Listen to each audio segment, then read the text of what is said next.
Hey guys, it's Tim and Shana from Punk Rope, and it's been a little while, so apologies. We haven't gotten a video to you. You can tell that by these, I don't know, can you see my knee warmers? I've had some knee issues. Shana's had some challenges as well, and that's part of getting older. So, in any event, this is the first of a short series on jump rope videos for particular aspects of fitness. Today we're going to talk about agility, which is primarily change of direction, and we're going to show you 4 steps. They are the skier, which is, we'll show them to you in a sec, side to side, the bell, which is forward and back, different plane of motion, the side slide, which is like a lateral shuffle from athletics.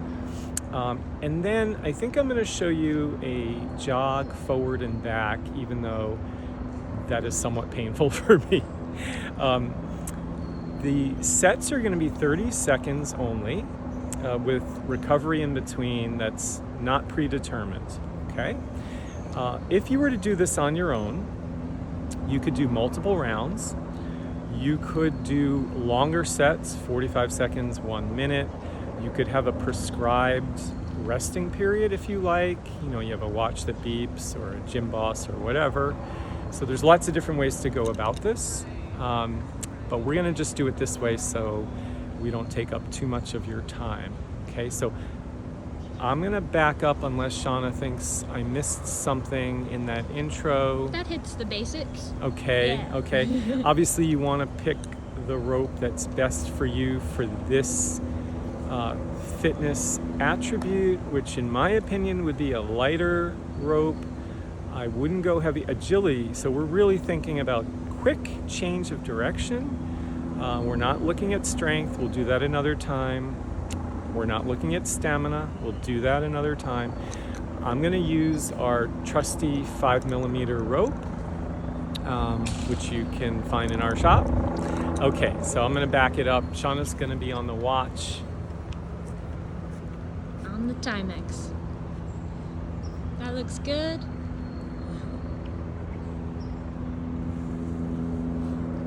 Okay. So You're doing skier you want first? to tell them what we're gonna do first, and I'll show them one. Oh yeah, step of let's each? review the steps. The skier jump is jumping on both feet side to side. So Tim's going to show that now. It's a little lateral hop. Then a bell is jumping on both feet forward and back, keeping it tight. It's not a giant leap forward. So this is a lot about your core. Then a side slide or a side shuffle. This one's a big challenge of keeping the feet in the rope, so you can't get those feet too wide when you're doing the side shuffle. Tim's a master on that Like you one. said. Yeah, and those having leaves catch on your rope can make your rope get a little bit of a drag, quite literally, slow down. But you know, sometimes those challenges can be helpful. He's gone right into jogging, and of course you went for a long, you could have just done a few steps, because the agility is really about the change in direction. So you could probably do literally the length of like a yoga mat. If you have a limited space, you're doing this in your, room where you're allowed to jump. You don't have neighbors that would be upset. And you could just go 1, 2, 3, 1, 2, 3 back. We do that a lot in class. Okay. So it looks like Tim's ready to get this over with. All right. I'll give you the hand signal. Ready, set, go. It's on his 30-second skier journey. This is a long interval for you, Tim. Okay.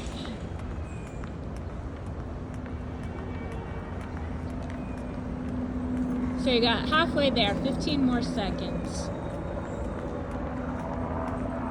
The real test of your hip stability is if you don't move forward. 5 seconds. Rest. Right. Resetting the timer and get Tim a second to.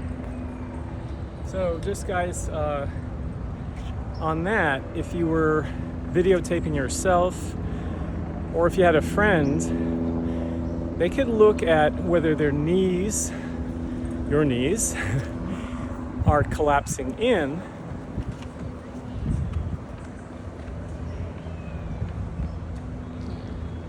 Don't want to do that. That means you need to work on strength, hip strength. All right, so forward and back jump. This involves core strength. Ready and go.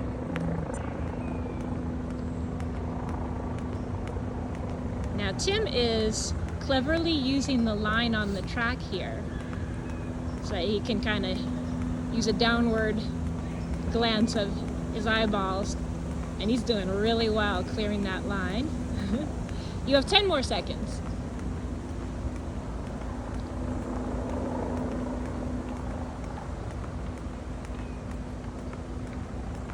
And stop. That was perfect. Well done. So the next one's going to be the side slide. Tim's going to give me a cue when he's ready.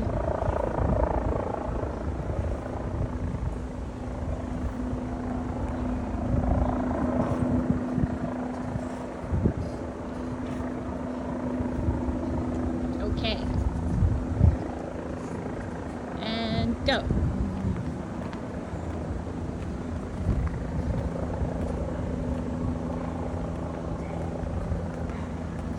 So the side slide, the shorter the distance you decide to go back and forth, that's halfway.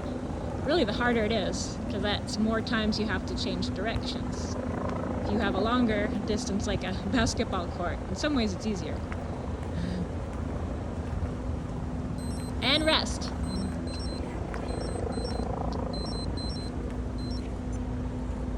we got one more step in this medley of steps for agility, rope jumping steps for agility. And now we're going to move forward and back. So on that step, the rope is hanging.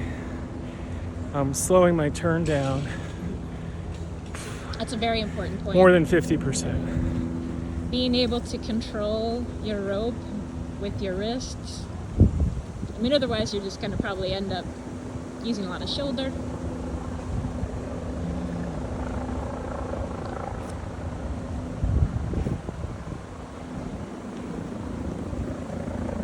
All right, you ready?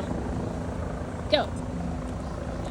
Tim's doing a little jog forward and back, trying to land square and strong on the ball of the foot, having all that good alignment of knee and hip. This also involves core strength, all jumping does. 10 seconds to go, Tim.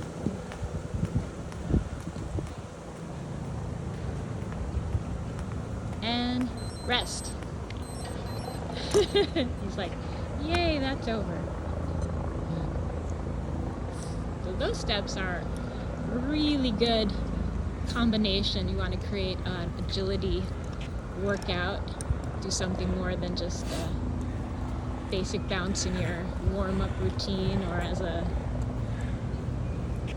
extra challenging cardio workout. Yeah. So for me, guys, that's very challenging, demanding, but pretty agile for almost 64. Yes. So, of course, could you add some other steps that require change of direction? Sure. But those are 4 really good ones.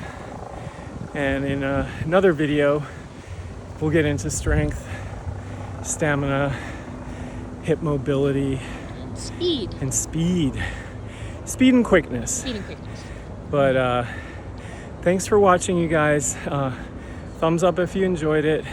Subscribe if you haven't already.